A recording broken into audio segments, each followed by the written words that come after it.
అపార్ట్మెంట్లోని parking విషయంలో land ఓనర్లు apartment flat owner కుటుంబాన్ని ఇంట్లో వేసి తాళం వేసిన ఘటన కూకట్పల్లిలో చోటు చేసుకుంది.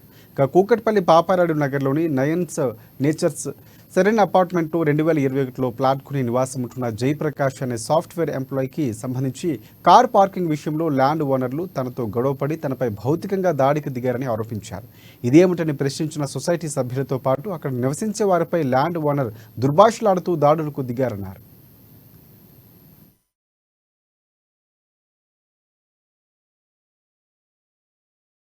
జయప్రకాష్ పిల్లలు కుటుంబ సభ్యులు ఇంట్లో ఉండగానే ఫ్లాట్ బయటకు వచ్చి తాళం వేసి భయభ్రాంతులకు గురి చేశారు. ఈ ఘటనపై కూకట్పల్లి పోలీస్ స్టేషన్లో ఫిర్యాదు చేయగా కేసు నమోదు చేసుకుని దర్యాప్తు చేస్తున్నారని వారు తెలిపారు. తనతో పాటు మరికొంతమందిని సైతం బెదిరిస్తున్నారని, వారిపై చర్యలు తీసుకుని తమకు న్యాయం చేయాలని జయప్రకాష్ డిమాండ్ చేశారు.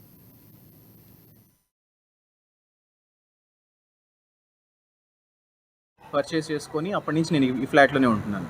ఫ్లాట్లోనే ఉంటే యాక్చువల్లీ నాకు G13 మీద 2 కార్ పార్కింగ్స్ ఉన్నాయి. కార్ పార్కింగ్స్ ఉంటే సడన్గా మొన్న సండే రోజు నైట్ ఒక ఆయన జశ్వంతరావు అని ఆయన వచ్చి, ఆయన అంటే one of the land lord అంట, నీకు అసలు 2 కార్ పార్కింగ్లు ఎవరు ఇచ్చారు, నీ రిజిస్ట్రేషన్ డాక్యుమెంట్స్ చూపించు అని చెప్పి ఆయన నాకు ఫోన్ చేశారు.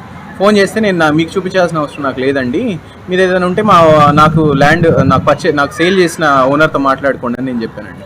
నెక్స్ట్ డే ఆయన వచ్చి దౌర్జన్యంగా నా మీదకి వచ్చి నన్ను కొట్టడానికి వచ్చి నా మీద చెప్పులు తీసి నేను ఆయన తప్పించుకొని వెళ్తుంటే కూడా నేను ఫ్లాట్కి వెళ్తే నా ఫ్లాట్కి వాళ్ళ డ్రైవర్ని మా ల్యాండ్ అమ్మిన ఓనర్ని కూడా, మా ఫ్లాట్ అమ్మిన ఓనర్ని కూడా తీసుకొచ్చి నాకు ఇల్లు లాక్ చేశారండి. మమ్మల్ని నా వైఫ్ని, నా 2 పిల్లలు, మా నాయనమ్మ కూడా ఉన్నారండి ఇంట్లో. 8 years ఉన్నాయి ఆమెకి. మా అందరిని పెట్టి లాక్ చేసి డ్రైవర్ని తీసుకొచ్చి లాక్ చేసి వాళ్ళు వెళ్ళిపోయారండి. వాళ్ళు వెళ్ళిపోయిన తర్వాత మా ప్రెసిడెంట్, నేను మా